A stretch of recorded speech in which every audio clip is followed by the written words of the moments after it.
Paula Church is here with me, and Paula is the Community Relations Coordinator for the Greenville County Animal Care. And I've been there. It's a wonderful place, immaculately clean. The animals are cared for.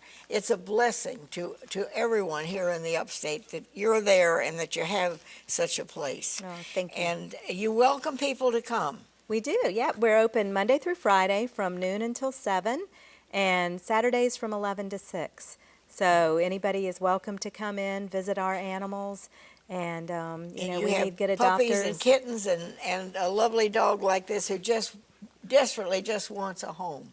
Yeah, he's just a really sweet guy. There's just something, I said it earlier, something about Wallace. That's his name?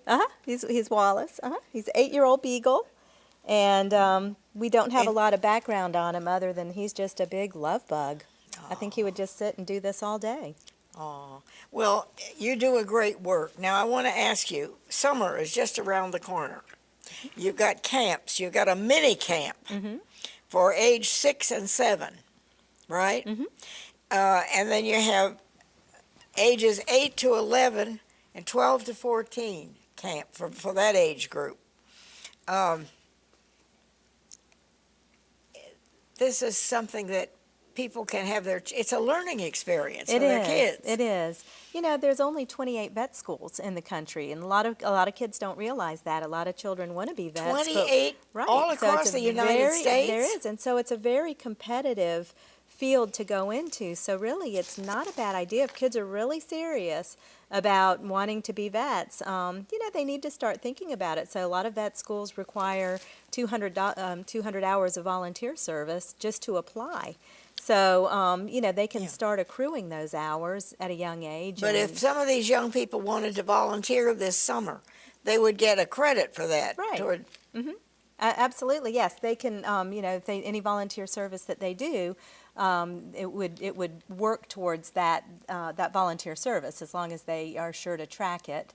But, it really does. They get an opportunity to meet some of our vets and ask questions and learn about the field. And there's a lot that, a lot more to it than what a lot of kids think about. And I have such great campers that come through camp. There's pretty much all of them. I can see them actually going through and becoming veterinarians. So, and a lot of them realize that they want to be medical technicians, which is a fantastic field to go in as well, because we need some good medical technicians. And as a nation, as we move toward this no-kill movement, it's all about helping animals that, have medical issues that have always been difficult to get adopted and, having the funding to treat. So now we have to have full medical staffs because so many animals come in with medical issues that are going to affect the adoptability. So we've got to treat them and get them healthy and well, which is, when we talk about the expense of it, that's why we need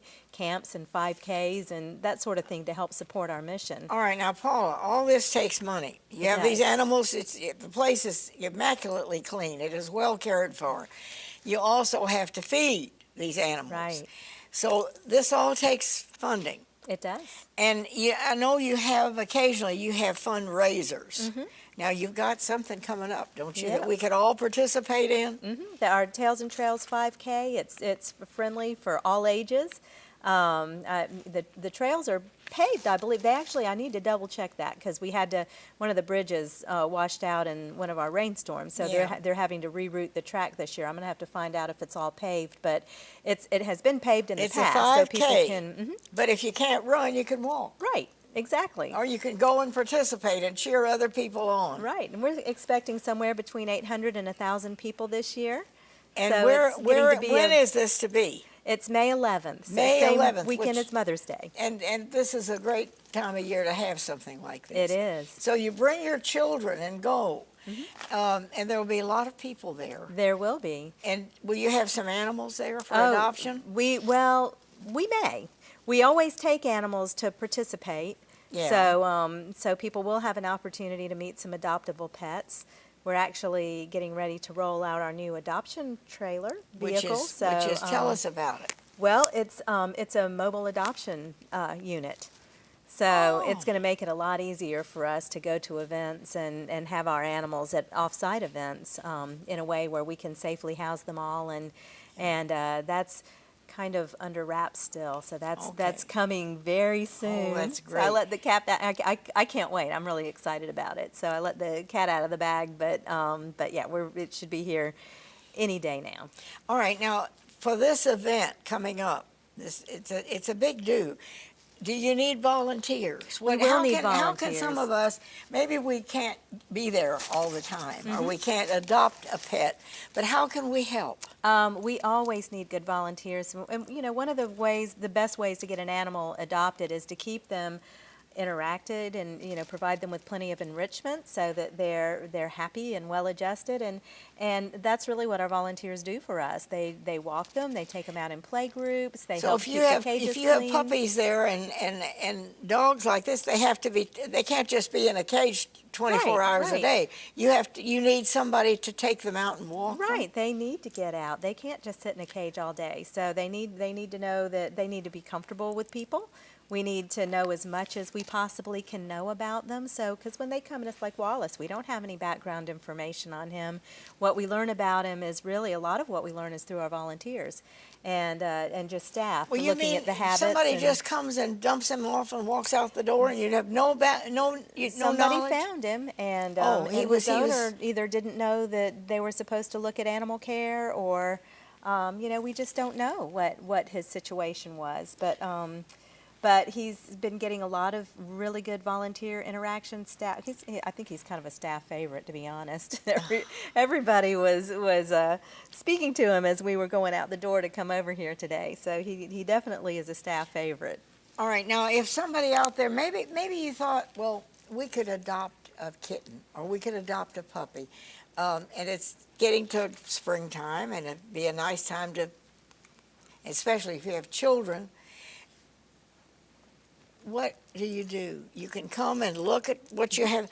Do you charge? How much money does it cost to adopt a pet? Yeah, our adoption fees are $35, and that Okay. includes the spay or neuter surgery. They'll be fully up to date with all of their age-appropriate vaccines. So for $35, it has had all of its shots, and it's been spayed or neutered. Right, and they're also microchipped.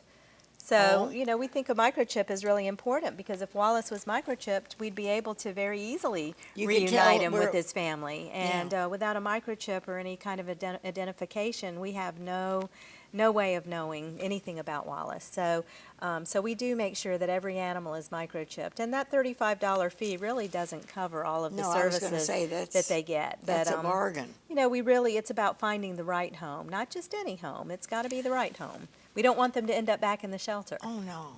So, And it is a commitment. That's the thing people forget.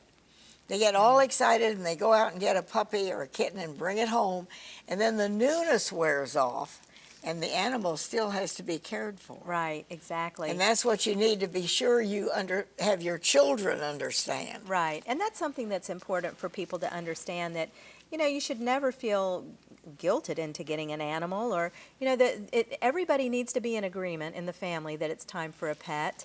Everybody needs to have really thought about it. It needs to be a very thoughtful and clear decision. It's not, if you're on the fence, you shouldn't do it. I mean, you need to know for sure that it's a time in your life when you're ready to commit to having a pet. There's enough people in Greenville that if they would just come into animal care and adopt, we just really wouldn't have space issues. But, what we need are people that will seriously commit. And not just say, oh, well, if it doesn't work out, we can always, take them to the shelter. That's not really fair to the animal that you made a commitment to. So, once they're there with us, we're going to do everything we can for them. But, the best situation for an animal is to be in the right home to begin with, and to be with people who are honoring their commitment and understand the importance of caring for them. Well, now it's a very nice place. You've been there since 2007. That's right. We actually were established in 2007. Greenville County bought the facility. It had been, the Greenville Humane Society had been there for a lot of Yeah. years. And I guess it was up until 2012, there was a partnership between the two organizations. So the Humane Society did the adoption side, and Greenville County did the animal rescue side. And I knew at the time that they were very, very serious about life-saving for animals, because when they bought the facility, the first thing they did was start a rescue transfer program. Okay. So it really showed me that Greenville County is very, very serious about making sure that we're finding really good, viable solutions for our animals in our community. And, that's something that as Greenvillians, as we move towards becoming a no-kill community, it's such an exciting time for animal rescue and for animals, and it's so exciting to be a part of that movement. Because I really do believe in a few years we're going to look back and we're going to think, wow, it's hard to believe there was ever a time when we weren't able to save the lives of the animals that were entering the shelter. So it's very exciting, and we're just so proud to be able to do this for our community, and we're so happy they're so supportive of us and our animals. Well, as I say, we are approaching the time when school will be out. If you're looking for something for a young person in your life that is beneficial and a learning experience, and if they love animals, then call the animal shelter. There might be something Greenville Relations Community Coordinator Paula can steer you to, Right. and have an opportunity for a young person. Right. And if you're thinking maybe you might find a place in your heart, in your home, for an animal, then go by and check, because you'll be surprised, and you could find a loving creature just like Wallace here to take home and keep. And if you've ever been an animal lover, you can't help it, Right. as you know. Right. Yes. Yeah. It's they really do bring a lot of joy into a home. And your fundraiser, again, and while we're out of time, the next time is when? May 11th. May 11th. Registration is up online now for Okay. both camp and the 5K. You can register right now for the camps or for the fundraiser.